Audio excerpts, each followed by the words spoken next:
오늘은 마가복음 3장 7절에서 35절 말씀을 가지고 제자와 가족이라는 제목으로 말씀 같이 나누겠습니다.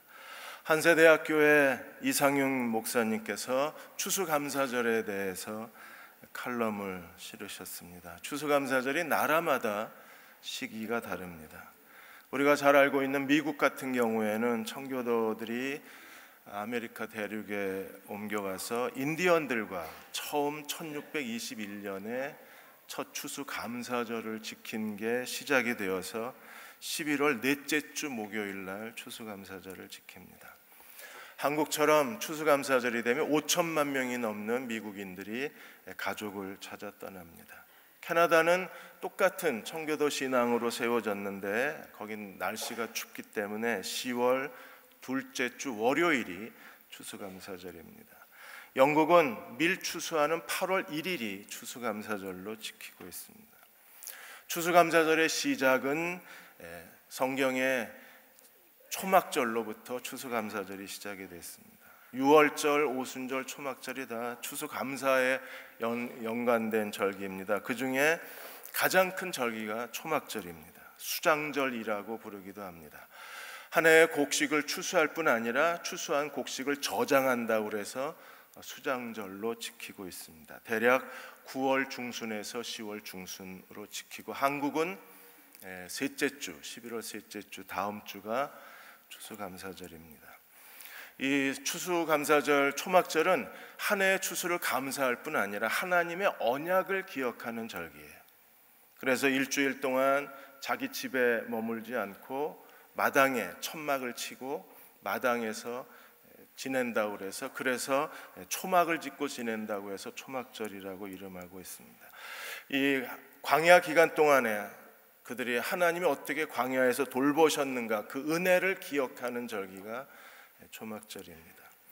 우리도 하나님의 은혜를 감사하면서 하나님이 우리와 어떤 언약을 맺으셨는가를 기억하는 추수감사절이 되어야만 합니다.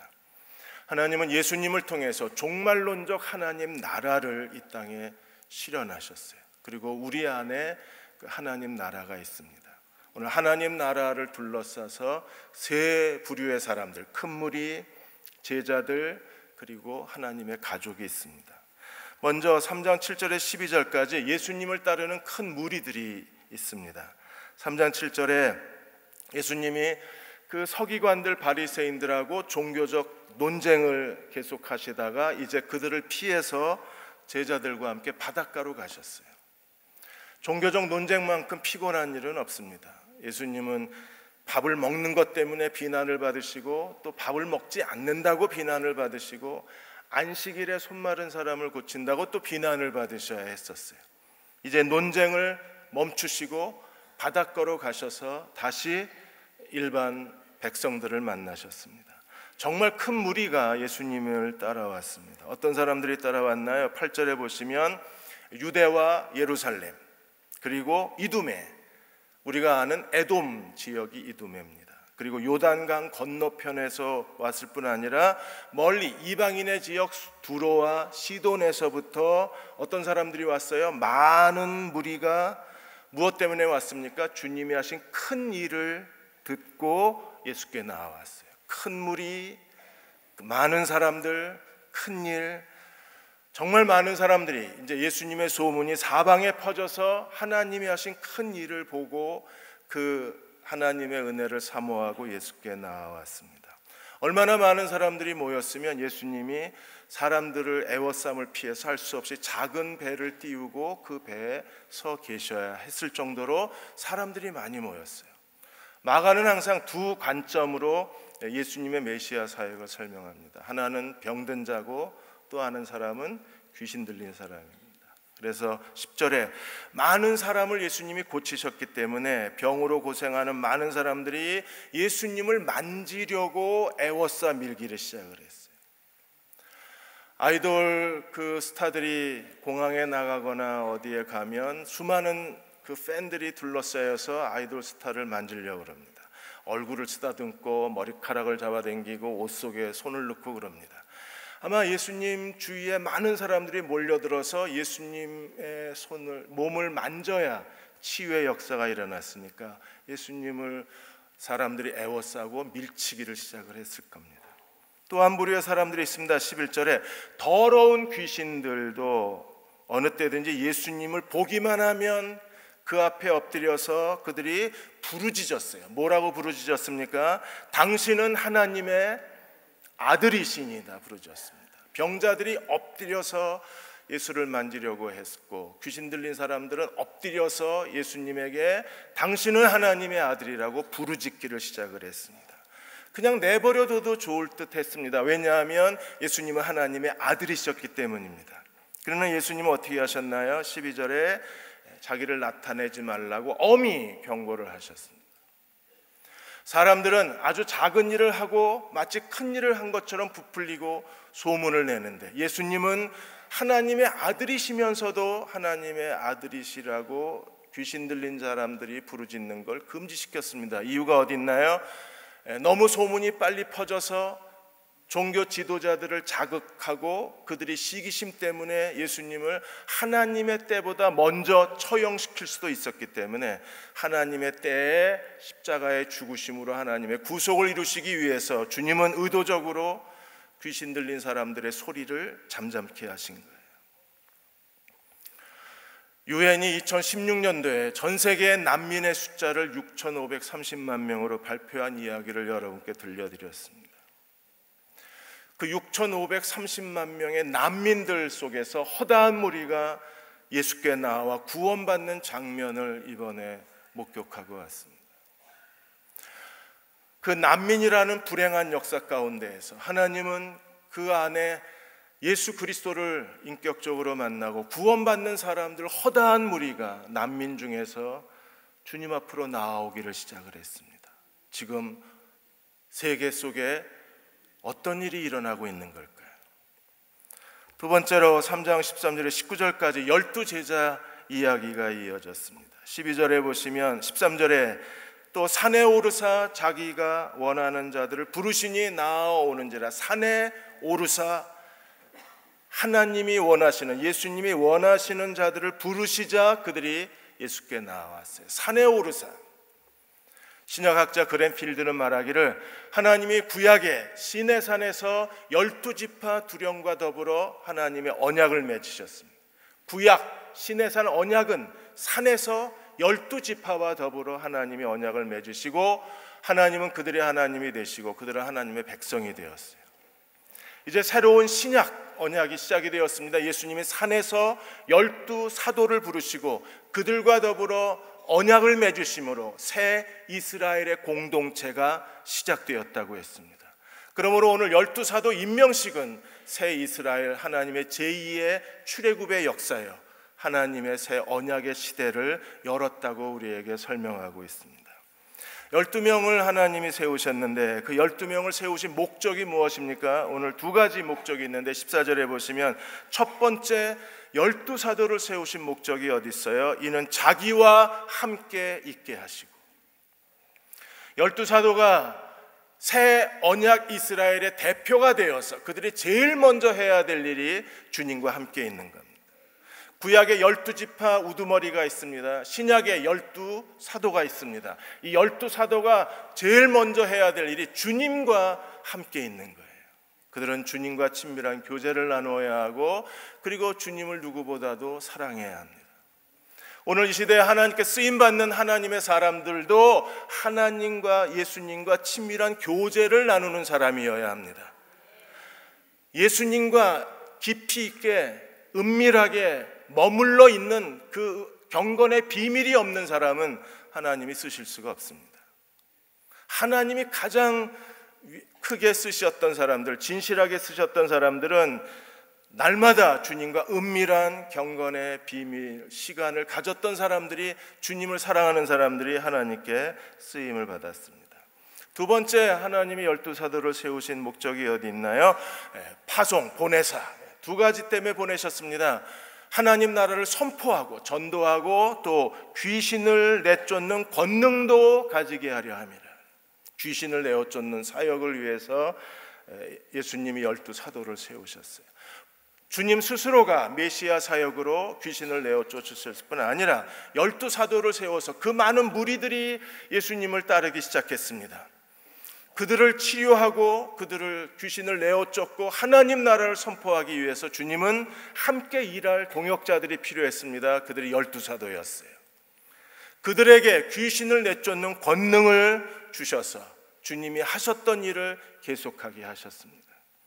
그리고 12사도의 이름을 우리에게 설명하고 있는데 예수님이 가까이 하셨던 3명의 제자가 있습니다. 베드로, 야고보, 요한은 예수님의 내부 조직이었어요. 다른 9제자보다 이 3명의 제자는 주님이 특별히 더 가까이 데리고 다니셨어요.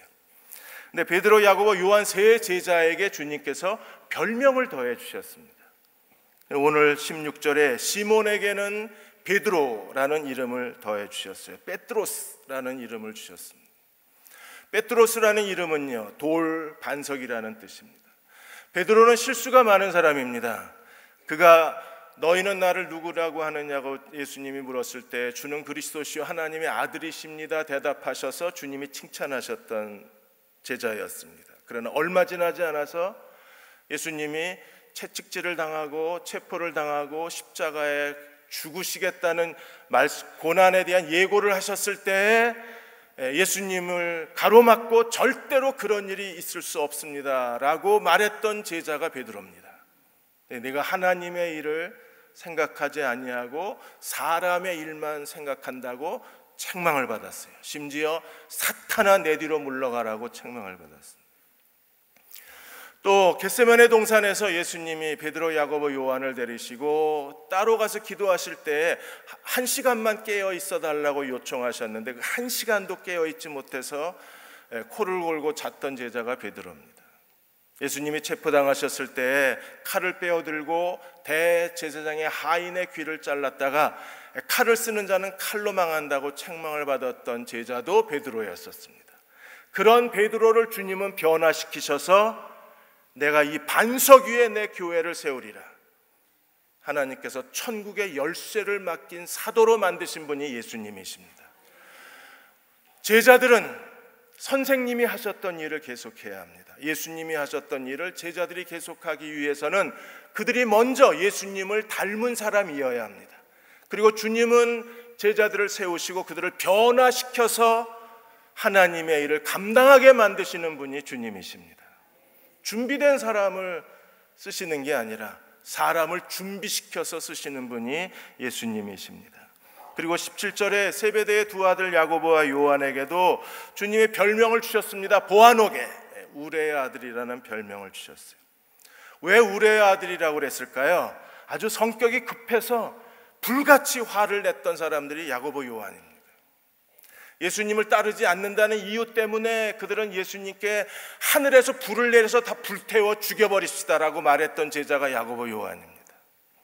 그리고 10장에 보시면 다른 제자들이 옆에 있는데도 하나는 주의 우편에 하나는 주의 좌편에 상당한 지위를 요구했던 사람이 야고보, 요한과 그의 어머니였었어요. 그래서 야고보, 요한 이 우레의 아들이라는 것은 잘난 척하는 사람들입니다. 으뜸되기를 좋아하는 사람들입니다. 앞에 서기를 좋아하는 사람들입니다. 주님의 제자로서는 합당하지 못한 사람들입니다. 그럼에도 주님은 이 야고보, 요한을 변화시켜서 요한이 사랑의 사도가 되게 만드시고 야고보는 첫 번째 순교자가 되어서 주님을 위한 거룩한 희생 제물로 삼으신 분이 주님이셨어요. 그리고 그 주님이 오늘 우리도 변화시키시는 분이십니다. 가룟 유다에 대해서 19절에 보시면 가룟 유다는 어떤 사람으로 묘사를 했나요? 예수를 팔아버렸다 그랬어요. 유다는 예수님을 배반했습니다. 예수님을 팔아버렸습니다. 어떻게 하나님의 선택이 이렇게 실패할 수 있나요? 그러나 유다는 예수님을 배반하고 예수님을 팔아버렸지만 사람은 실패해도 하나님은 실패하지 않으십니다. 오히려 유다의 이런 배신을 통해서 예수님은 십자가에 못 박히시는 죽음의 문이 열리고 대제사장과 종교 지도자들에 의해서 죽임을 당함으로 오히려 하나님의 구속을 이루신 것이 하나님의 섭리입니다. 그러므로 오늘도 하나님은 실패하지 않으십니다. 인간의 실패를 오히려 하나님의 기회로 만드시는 하나님이십니다. 우리는 지금 지난 20년 동안 중동의 무슬림이 세계 언론의 헤드라인을 계속해서 우리 지구촌 사람들을 두렵게 한 이야기를 들었습니다. 그런데 그런 중동의 전쟁과 난민 시대를 통해서 하나님은 새로운 일을 행하고 계셨습니다. 그래서 오늘 중동의 이 테러와 중동의 난민 시대에서 일어나고 있는 일들을 우리는 하나님이 중동 무슬림에게 구원의 새로운 문을 여셨다고 보고하고 있습니다. 중동의 무슬림의 이 뉴스는 2001년 9.11 테러로부터 시작을 합니다. 무슬림들의 이러한 테러를 통해서 이제 중동의 무슬림들 테러에 대한 두려움이 지구촌 모든 사람들의 마음에 서서히 일어나기를 시작을 했습니다. 그 뒤에 아프가니스탄과 이라크의 걸프 전쟁이 일어났습니다. 그 뒤에 오사마 빈 라덴이 있었고, 오사마 빈 라덴이 결국 미국에 의해서 제거를 당했습니다. 탈레반의 그들의 이 전쟁과 테러도 우리 많은 사람들에게 두려움의 대상이 되었습니다. 자시민 혁명이 일어나고, 그리고 IS 근본주의 테러 단체들이 드러나면서 전 세계의 테러의 공포에 휩싸이게 만들었습니다. 시리아 내전이 일어나고 시리아 난민 사태가 유럽 전역에 퍼져가면서 유럽이 움츠려들게 만들었습니다. 이러한 시리아 난민 사태로 인해서 결국에 영국이 EU를 탈퇴하는 브렉시트 사태까지 일어날 수밖에 없었습니다. 미국의 트럼프 대통령이 등장하면서 또 한 번의 소용돌이가 일어났습니다. 미국에서 셰일가스가 개발이 되면서 걸프만에 있는 산유국들의 유가가 크게 떨어지기 시작했습니다. 미국이 이 셰일가스를 통해서 원유를 생산해냄으로 인해서 산유국들의 원유 가격이 곤두박질 치기를 시작을 했습니다. 그리고 최근에는 사우디아라비아의 빌 3만을 통해서 서방 국가와의 정치적 새로운 현상이 일어나기 시작하고, 또 터키와 사우디아라비아의 갈등이 일어나기를 시작을 했습니다. 지난 20년 동안 이런 여러 그 신문의 주요 뉴스거리의 중심에 중동의 무슬림이 있습니다. 근데 하나님은 이 중동의 이 시리아 난민 사태, 그리고 이 내전, 이런 것들을 통해서 하나님은 중동의 무슬림들을 구원하기를 시작을 하신 거예요.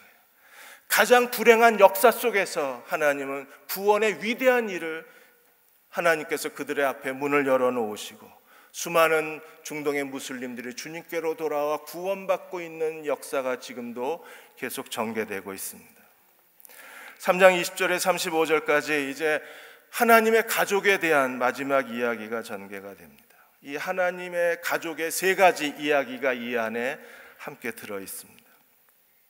먼저 3장 20절 21절에 보시면 예수님이 집에 들어가셨는데 사람들이 몰려들어서 식사할 겨를도 없는 상황이 됐습니다. 그럴 때 예수님의 먼 친척들이 예수님이 미쳤다는 소문을 듣고 예수님을 데리러 왔어요.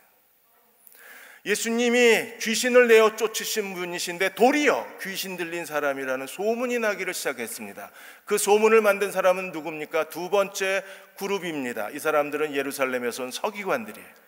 이 종교 지도자들이 예수님을 귀신 들린 사람으로 그렇게 헛소문을 냈습니다. 예수님이 하는 거룩한 사역을 폄하하고 비난하기를 시작을 했습니다. 그래서 22절에 예루살렘에서 내려온 서기관들은 그가 세 가지 소문을 내요. 바알세불에 붙들렸다. 바알세불이 누굽니까? 사탄의 또 다른 이름이 바알세불이에요. 귀신의 우두머리가 바알세불입니다. 바알세불은 집주인이라는 뜻을 갖고 있습니다.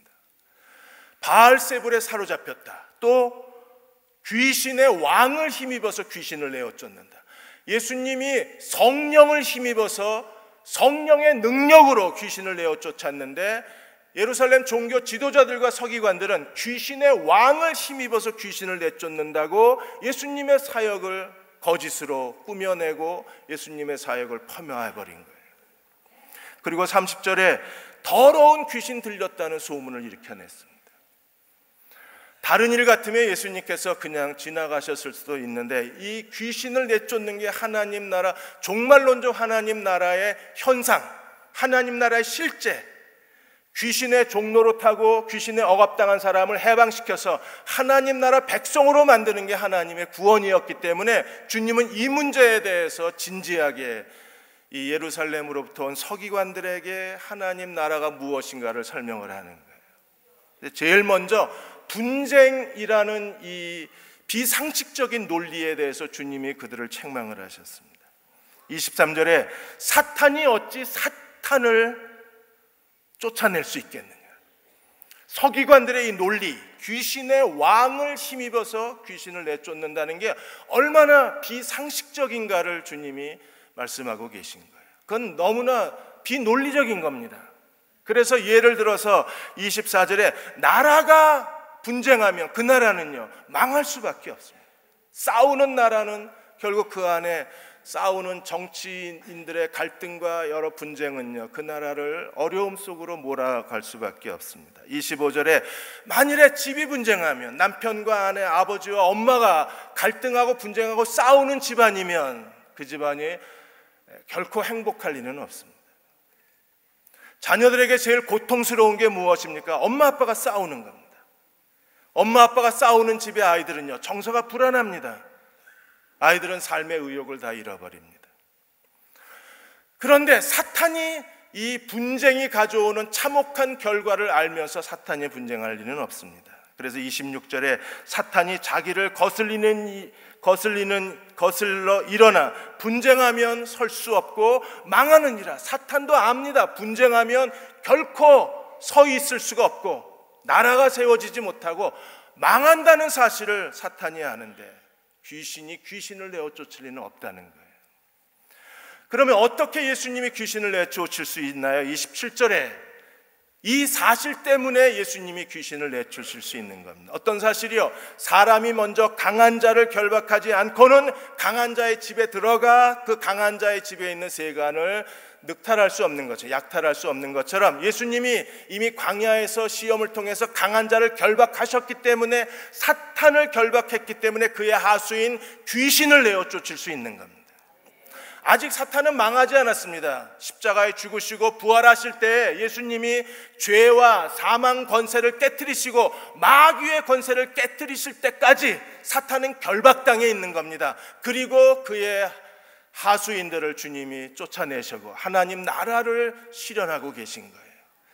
그러므로 그들은 너무나 중요한 사실을 망각한 겁니다. 지금 하나님 나라의 통치가 이루어지고 하나님 나라 통치 안에서 귀신들은 더 이상 사람을 지배할 수 없다는 사실을 서기관들은 망각하고 있는 겁니다. 서기관들이 어떤 사람인가? 성경을 연구하는 사람들인데 그들이 지금 주님을 통해서 지금 하나님이 하고 계신 일에 대해서 서기관들은 무지했습니다. 아니면 알면서도 그들의 시기심과 열등감 때문에 의도적으로 주님이 하시는 일을 비난하고 있는지도 모릅니다. 귀신이 내어 쫓겼다는 사실은 하나님 나라가 이미 그들에게 임했다는 사실입니다. 그리고 가장 중요한 또 하나의 사실을 서기관들에게 논증을 하셨습니다. 28절 29절에 보시면 그들의 비난은 그냥 사람의 비난이 아닙니다. 서기관들이 귀신의 왕을 힘입어 귀신을 쫓아낸다고 예수님을 비난하고 모독한 죄는요 영원히 사함을 받지 못하는 죄라고 책망을 하셨어요. 28절에 사람의 모든 죄와 모든 모독하는 것은, 모독하는 말은 사하심을 얻지만 그러나 성령을 모독하는 자는, 예수님이 귀신을 내어 쫓는 것은 성령이 하시는 일입니다. 그러므로 예수님이 귀신을 쫓아내는 걸 귀신의 왕을 힘입어 쫓아낸다 그러면 결국에 성령님을 모독하는 행위가 되는 거예요. 성령님을 모독하는 것은요 영원히가 두 번 나옵니다. 영원히 용서받지 못합니다. 이 죄는 영원한 죄가 된다고 주님께서 서기관들을 책망하신 거예요. 오늘 우리 주변에도 하나님이 일하고 계신데 우리가 그것을 알지 못하고 사람의 비난이나 사람의 생각이나 또는 무관심에 빠져 있을 때가 참 많이 있습니다. 지금 전 세계 6,530만의 그 난민 중에 북부 아프리카 난민이 있고 동남아 난민이 있고 중동의 난민들이 있습니다. 중동의 난민은 크게 두 종류의 난민들이 지금 섞여 있습니다. 하나는 시리아 내전으로 발생한 350만 명의 난민입니다. 350만 명의 난민들이 지금 주변 국가로 흩어져 있거나 상당 부분의 난민들이 지금 유럽으로 계속해서 그들이 난민 보트를 타고 유럽으로 넘어가고 있는 거예요. 그리고 또 하나의 난민이 페르시아권의 난민들입니다. 이란, 아프가니스탄에 발생한 난민들이 지금 주변 국가로 흩어져 가고 있습니다. 시리아 난민들이 주변 국가 레바논과 그리고 요르단으로 많이 피신을 했어요. 레바논 같은 경우에는 한 사이트가 난민 캠프가 한 4천 명이 모이는데 그 4천 명이 모이는 난민 캠프가 4천 군데가 있습니다. 그들이 그렇게 레바논에 흩어져 있는데 이 난민 캠프에서 놀라운 일이 일어나는 거예요. 시리아에서 그렇게 복음을 전해도 믿지 않았던 사람들이 이 레바논 난민 캠프에 와서, 요르단 난민 캠프에 와서 예수님을 영접하고 개종하고 그리스도인이 되는 겁니다. 수원하나교회 고성준 목사님은 오랫동안 난민 사역을 하셨던 분이십니다. 이분이 이번 강의 안에 그 세 가지 이유를 설명을 했습니다. 첫째로, 일단 난민으로 오는 사람들은 시리아의 중상층 이상의 사람들이 난민 캠프에 들어옵니다. 돈이 없는 하류층 사람들은 돈이 없어서 대부분 육로로 이웃나라 국경을 넘어가야 되는데 돈이 없으니까 그들은 떠날 수도 없는 거예요. 중상층 이상의 사람들이 재산을 정리하고 그들이 이웃나라 난민 캠프에 들어갈 수 있는 거예요. 거기에 와서 그들은 먹을 것도 잠잘 것도 열악한 환경으로 인해서 저절로 영혼이 가난해져서 복음을 받아들이는 마음의 문이 열린다는 겁니다. 두 번째로, 그들은 주변에 같은 이슬람 형제 국가에 피신을 했는데 레바논이나 또 요르단 이런 지역에서는 할 수 있으면 빨리 난민들이 자기 나라를 떠나기를 바래요. 오히려 더 부담스러워합니다. 그런데 기독교인들은 오히려 난민을 찾아와서 그들에게 먹을 걸 주고 입을 걸 주고 하나님 사랑을 베풀어 주고 인간답게 대우를 해줍니다. 이러한 그리스도인들의 친절 때문에 그들이 마음을 열고 주님께로 돌아오는 개종의 역사가 일어나는 거예요. 세 번째 결정적인 이유는 시리아 그 나라에 있을 때에는 무슬림은 철저하게 혈연 공동체입니다. 한 사람이 예수 믿는 것이 아니라 한 사람이 예수 믿으면 가족이 다 몰살당할 수가 있습니다. 한 사람이 예수 믿으면 그 주변의 여러 사람들이 큰 피해를 볼 수 있습니다.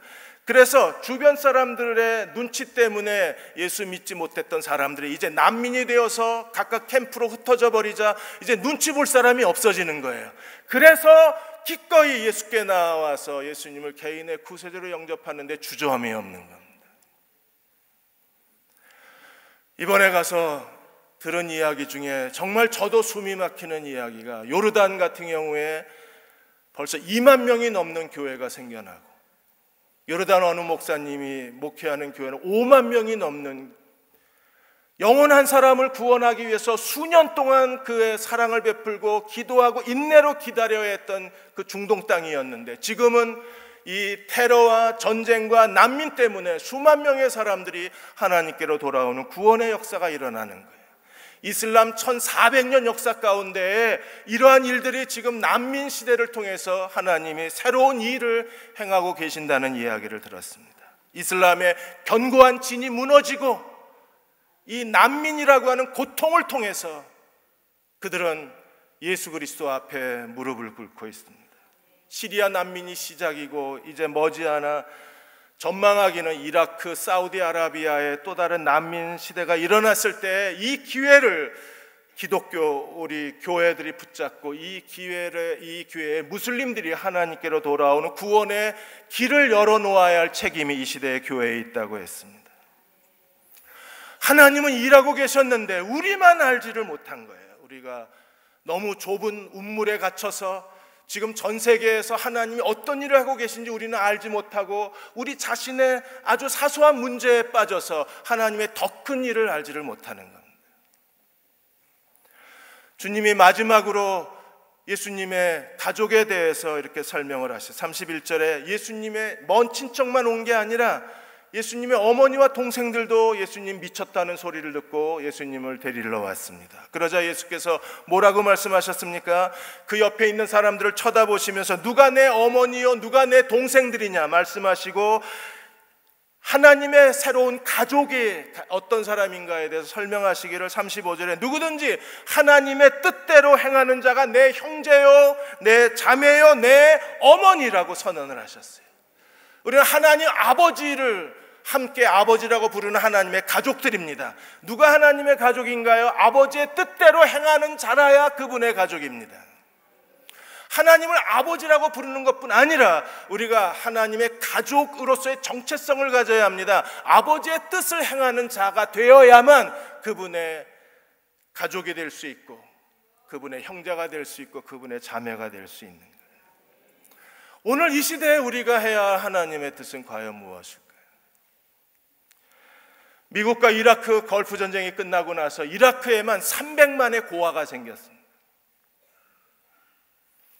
300만의 고아가 생겼을 때 2011년도 12월 연합신문에 이 300만 고아에 대한 기사가 떴습니다.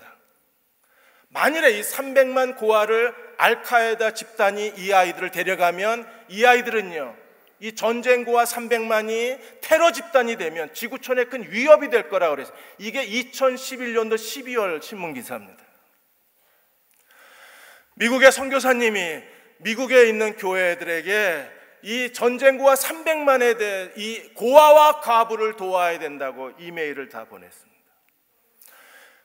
선교사님은 만일에 이 아이들을 교회가 끌어안지 않으면 이 아이들이 테러 집단이 되어서 10년 뒤에 지구촌에 커다란 힘든 상황이 이어지게 될 것이라고 경고를 했습니다.